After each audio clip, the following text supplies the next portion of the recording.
Aqui, olha. Olha o que eu faço. Olha aqui pra mim. Quem é Lucas?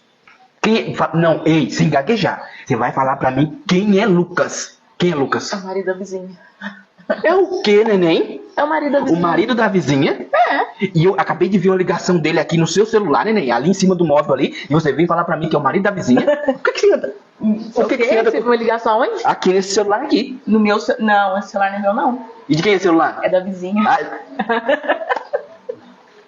É dela, sabe? O moço tá mexendo a energia dela, perguntou se podia pôr pra carregar aqui em casa. Mas não, pode. Pode. Então, é dela, não é meu, não. É dela. é da vizinha aqui. Então era o marido dela que tava. Que tava ligando. É. Aí Motorola, o seu é Xiaomi. Então. E agora? O que eu faço? Daqui a pouco ela vem buscar, né?